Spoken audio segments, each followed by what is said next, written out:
जय हिंद साथियों, मैं हूं वंदना शर्मा और सही है की टीम आज आपको भारतीय रण की उस विजय गाथा से परिचित करवाएगी जिसके नाम लेने से ही लहू दोगुनी रफ्तार से दौड़ने लगता है और माथे पर शहादत के सम्मान के साथ गर्व की सलामी आ जाती है। आज की बात में करगिल विजय दिवस पर विशेष प्रस्तुति। नापाक इरादे पाक की, मंसूबे थे शैतानी, पर देश की रक्षा पर खड़ा था सच्चा हिंदुस्तानी। सब कुछ छोड़कर देश बचाया, थी धन्य तेरी जवानी। विशाल हिमालय पर लिखी तूने ये अमर कहानी। फरवरी 1999 वह समय जब भारत के तत्कालीन प्रधानमंत्री अटल बिहारी वाजपेयी दोस्ती की बस में सवार होकर पाकिस्तान पहुंचे, जहां पाकिस्तानी वजीर आजम नवाज शरीफ गर्मजोशी से उनका स्वागत कर रहे थे। शायद इस बात से हर कोई खुश था सिवाय एक के, तत्कालीन पाकिस्तानी सैन्य प्रमुख परवेज मुशर्रफ। करगिल की वो सर्द पहाड़ियां जहां अक्टूबर से मई तक में दोनों देशों की सेनाएं अपनी चौकियां छोड़कर नीचे उतर आती हैं, पर पाकिस्तानी नापाक इरादों ने मई की जगह फरवरी में ही घुसपैठ कर भारतीय चौकियों पर अपना कब्जा कर दिया। इरादा था कश्मीर को लद्दाख से जोड़ने वाले नेशनल हाईवे 1D पर कब्जा करना और सियाचिन के साथ उस संपूर्ण क्षेत्र से भारत का संपर्क तोड़ना। 3 मई 1999 का दिन, जब गनगौर गांव का एक चरवाहा ताशी अपनी खोई हुई याक को ढूंढते हुए वंजू टॉप तक पहुंच गया और दूरबीन से देखने पर उसे 6 पाकिस्तानी घुसपैठिए भारतीय चौकियों पर कब्जा करते दिखाई दिए। घबराकर दौड़ते हुए ताशी ने यह सूचना पास के भारतीय सैनिक को दी। 5 मई को भारतीय सेना की पेट्रोलिंग टीम सेना की जानकारी लेने करगिल पहुंची, जिसमें लेफ्टिनेंट सौरभ कालिया के नेतृत्व वाली टीम रहस्यमयी रूप से गायब हो गई। बर्बरता से शत विक्षत किया गया उनका शरीर बाद में लौटाया गया। करगिल के धमाकों ने दिल्ली को हिलाकर रख दिया। अब प्रधानमंत्री अटल जी ने देश की तीनों सेनाओं को एक्शन में आने को कहा। 9 मई पाकिस्तान की गोलाबारी से भारतीय सेना का करगिल में मौजूद गोला बारूद का स्टोर नष्ट हो गया। 10 मई तक ट्रास सेक्टर, मुश्को घाटी, मारपोलर rich line, Kaksar Batalik sector, चोर बाटला सेक्टर और सियाचिन के दक्षिण में तुर्तुक में धोखे से कब्जा कर लिया।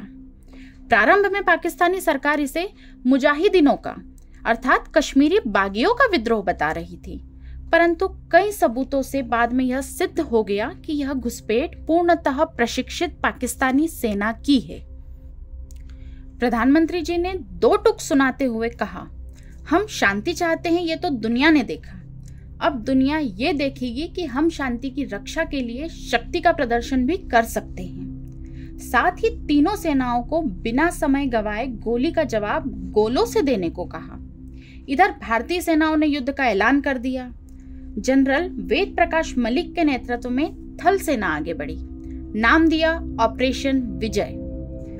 फाइटर स्क्वाड के तत्कालीन प्रमुख VS धनोआ के नेतृत्व में वायुसेना ने आग बरसाना शुरू कर दिया। नाम दिया ऑपरेशन सफेद सागर। वहीं वाइस एडमिरल माधवेंद्र सिंह की अगुवाई में भारतीय नौसेना ने भी कराची की घेराबंदी कर डाली। नाम दिया ऑपरेशन तलवार। परमाणु बम बनने के बाद यह पहला युद्ध था। करीब 1000 फीट की ऊंचाई पर जंग लड़ी जा रही थी, जहां गर्मियों में भी रात का तापमान -10 से 15 डिग्री सेल्सियस तक चला जाता था।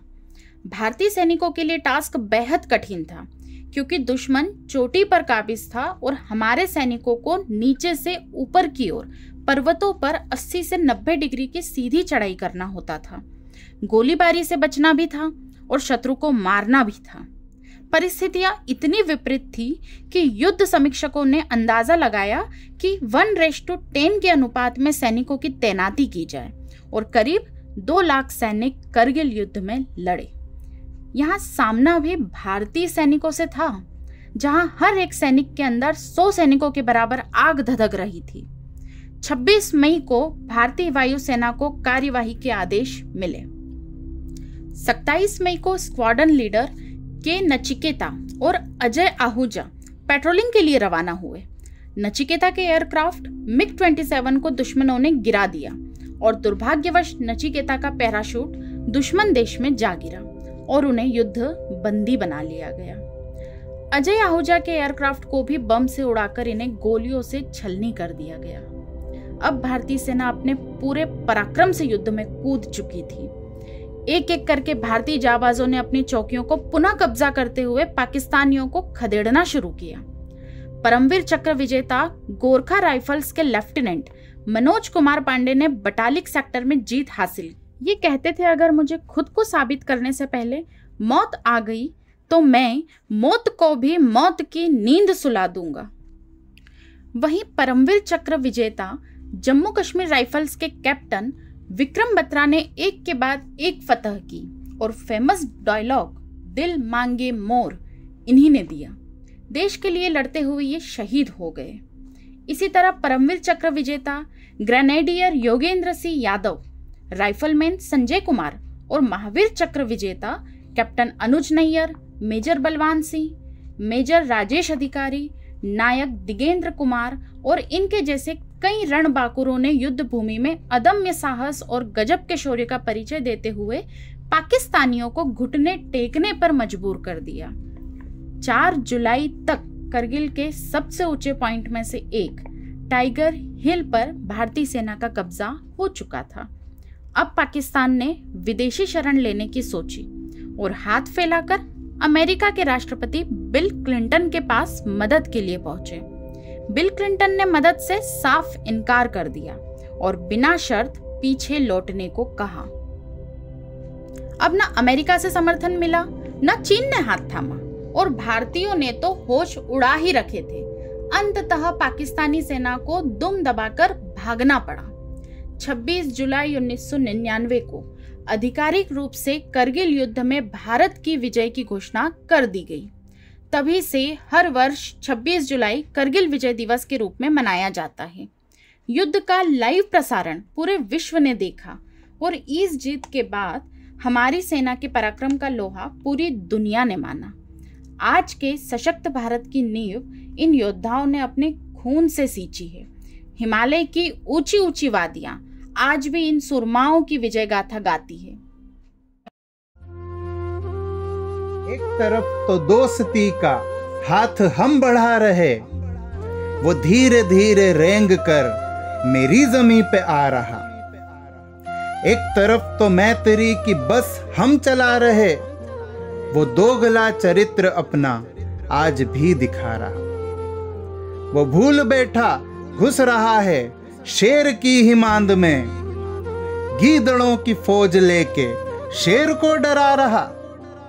तो सुन ले आज के तेरी असलियत दिखाएंगे, दुम दबा के भागेगा ऐसा सबक सिखाएंगे। विक्रम मनोज नाम से कांपेगी तेरी पीढ़ियां, संजय योगेंद्र जैसे तो ख्वाबों में तेरे आएंगे, आकर तुझे सताएंगे। 26 जुलाई हर बरस जलेगा यूं ही खून तेरा, हम हर बरस गर्व से विजय दिवस मनाएंगे, हम हर बरस इसी तरह विजय दिवस मनाएंगे। सही है कि टीम इन जाबाज सैनिकों को कोटि कोटि नमन करती है और हमारे दर्शकों से विनम्र अपील करती है कि हम जितने उत्साह से बाकी डेज मनाते हैं उससे तिगुनी ऊर्जा से इस दिन को सेलिब्रेट करें और अपने घर के बच्चे, युवा, हर भारतीय को इस दिन से परिचित करवाएं। अगर आपको हमारा यह प्रयास पसंद आया तो वीडियो को लाइक एंड शेयर ज़रूर करें और सब्सक्राइब कर जुड़े रहें सही है से। जय हिंद, वंदे मातरम।